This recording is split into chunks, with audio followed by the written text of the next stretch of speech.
श्रीमान जयदेव मजुमदार जी, भारतीय राजदूतावास की प्रथम सचिव, सूचना और संचार विभाग के प्रमुख अपूर्वा श्रीवास्तव जी, डीएवी विद्यालय व्यवस्थापन विभाग के अध्यक्ष महोदय श्री अनिल केडिया जी, प्रथम महिला श्रीमती सुनीता केडिया जी, सभा में निमंत्रित अतिथिवर्ग, देश के विभिन्न क्षेत्रों से आए हुए विभिन्न विद्यालयों के प्राचार्य और शिक्षक वर्ग, प्रतियोगिता में सहभागी और सहयोगी विद्यार्थी वर्ग और यहाँ उपस्थित सभी को मैं अपने संबोधन के माध्यम से इस देवनागरी जागरण सम्मेलन में स्वागत करती हूँ। देवनागरी शब्द ही एक स्वर्गीय अनुभूति प्रदान करता है, देवताओं की नगरी, सभ्यता की याद दिलाता है।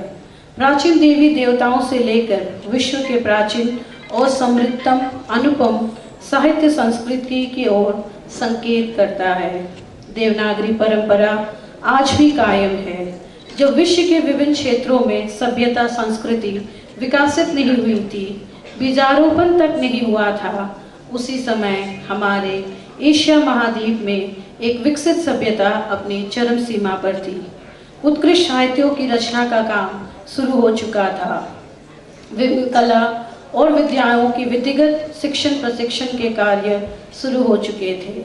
विश्व में अक्षर ज्ञान या शिक्षा की अवधारणा ने अभी जन्म भी नहीं लिया था, तभी इस उपमहाद्वीप में गुरुकुल विद्यालयों की परंपरा शुरू हो चुकी थी। विश्व के प्राचीनतम विश्वविद्यालय नालंदा और तक्षशिला विश्वविद्यालय इसी तथ्य के प्रमाण देते हैं। शास्त्र और साहित्य के अलावा गायन, वादन, नृत्य, वास्तुशास्त्र, पुष्प सज्जा, केश सज्जा, पाक कला, गृह सज्जा, चिकित्सा शास्त्र, शल्य क्रिया, आयुर्वेद, योग या शरीर चर्चा, नीति शास्त्र, दर्शन, कोई भी क्षेत्र अछूता नहीं था। इन सभी विद्याओं से हमें जो परिचित कराता है, प्राचीन समृद्ध परंपराओं से हमें जो जोड़ता है, गर्व या स्वाभिमान के साथ सिर ऊंचा रखने के लिए हमें जो प्रेरित करता है, वह देवनागरी ही है। विश्व के सामने आज हमने जो भी पहचान बनाई है, वह देवनागरी भाषा, साहित्य, सभ्यता, संस्कृति, परंपरा आदि के कारण ही है। अनेक तरीकों से इसे बचाने की, निरंतरता प्रदान करने की और भी समृद्ध बनाने की कोशिश आज भी जारी है। इसे विकास के शीर्ष बिंदु तक पहुंचाने के कार्य को आज तक आगे बढ़ाने का काम किया है देवनागरी सभ्यता के दो जननी देश नेपाल और भारत ने। देवनागरी लिपि के आधार पर पाली, नेपाली और हिंदी के साथ साथ अनेक भाषाओं का विकास हुआ, जिनमें देवनागरी या संस्कृत की वही विरासत कायम है। हमारे देश में प्राय सभी विद्यालयों में नेपाली भाषा की पढ़ाई होती है। देश में संचालित भारतीय पाठ्यक्रम पढ़ाए जाने वाले विद्यालयों में नेपाली के अलावा हिंदी और संस्कृत की भी पढ़ाई होती है। बौद्ध धर्म के संदेश प्रसार प्रचार के उद्देश्य से खोले गए परियति केंद्र पाली भाषा में आज भी काम कर रहे हैं। संस्कृत पठन पाठन होने वाले अनेकों केंद्र भी देश भर फैले हुए हैं। हमारे विद्यालय में इन चारों भाषाओं की समान महत्व के साथ पढ़ाई होती है। हिंदी और नेपाली आज विश्व भर प्रचलित और प्रसारित दो महत्वपूर्ण भाषाएं हैं, तो संस्कृत और पाली दैनिक प्रचलन से लुप्त हो रहे दो भाषाएं हैं। लेकिन प्रचलन से लुप्त होते ही इसका या इनका महत्व कम नहीं होता। देश भर के विद्यार्थी वर्ग के बीच इनकी इसी महत्ता का बोध कराने, इन भाषाओं में जागरण लाने, इन्हीं भाषाओं के माध्यम से उनकी व्यक्तित्व विकास करने, साथ ही साथ देवनागरी अध्ययन होने वाले देश भर के शिक्षा केंद्रों को एक ही मंच प्रदान करने के उद्देश्य से हमने राष्ट्रव्यापी रूप में एक सम्मेलन और प्रतियोगितात्मक कार्यक्रम आयोजन के बारे में पहल और एक छोटा सा प्रयास किया है। करीब 1 साल पहले की बात है। देवनागरी पठन पाठन से संबंधित हमारे विद्यालय के गुरुवर्ग से इस संबंध में हमारी विचार विमर्श शुरू हुई। इसके लिए एक व्यापक आयोजन और एक मजबूत आर्थिक आधार की भी ज़रूरत महसूस हुई। अपनी इसी आशय को व्यक्त करने हम भारतीय राजदूतावास के प्रथम सचिव श्री अपूर्वा श्रीवास्तव जी के पास पहुंचे। हम अपनी बात अभी पूरी रख भी नहीं पाए थे कि उन्होंने हमारा आशय भाप लिया, हमारी सराहना की, प्रसन्नता व्यक्त की और स्वयं ही इसमें यथासंभव सहयोग का वचन दिया।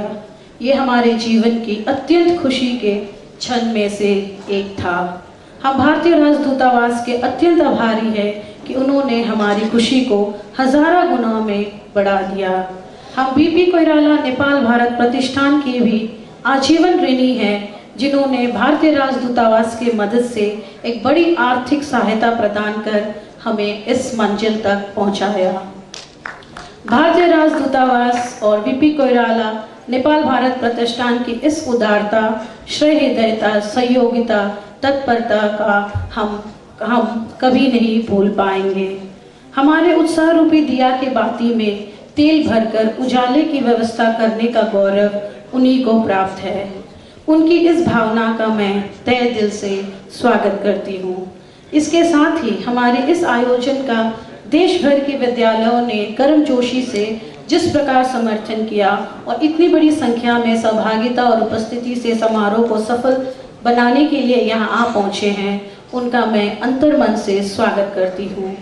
उपत्यका और देश भर के देवनागरी भाषाओं के विभिन्न विद्वानों ने भी इस आयोजन का साथ दिया और इसको मन, वचन और कर्म के साथ सफल बनाने के लिए यहाँ उपस्थित हुए हैं।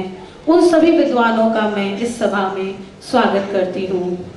सर्वोपरि इन सभी गतिविधियों के पीछे एक शख्सियत की भूमिका अत्यंत महत्वपूर्ण है, जिनकी दूरदृष्टि, संपन्न विचारों की बदौलत आज हमारे विद्यालय को समाज में एक अलग पहचान मिली है।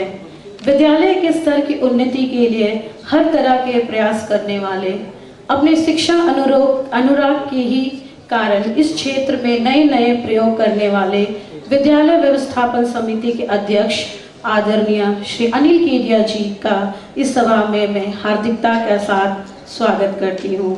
इतने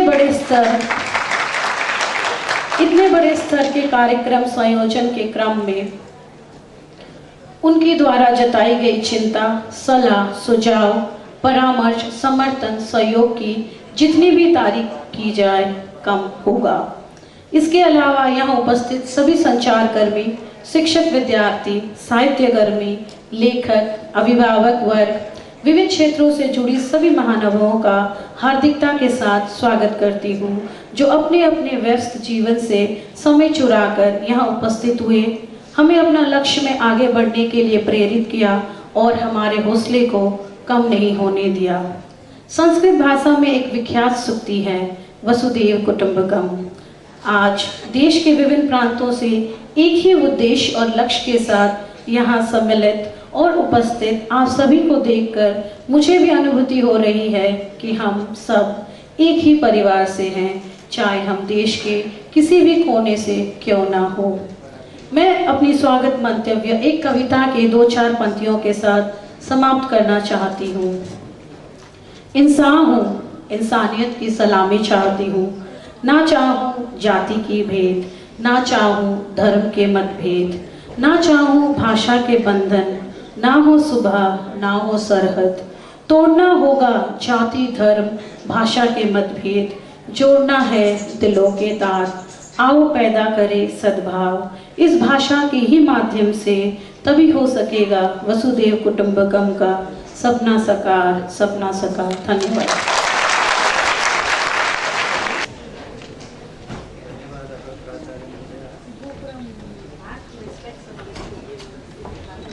धन्यवाद प्राचार्य महोदय। इतः परं पाली नृत्यं भविष्यति। डीएवी विद्यालयस्य सप्तमी कक्षायाः छात्राभिः प्रस्तुतमिदं नृत्यं पाली भाषायां विद्यते।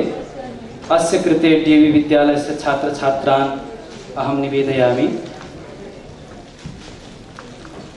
स्टेज खाली हुनुभन्दा पूर्व केही सूचना जो आज हुने प्रतियोगिता हुन् उनीहरूको लागि यो सूचना छ। यद्यपि हामीले कहाँ कहाँ हुन्छन् यी कार्यक्रमहरू भनेर सूचनाहरू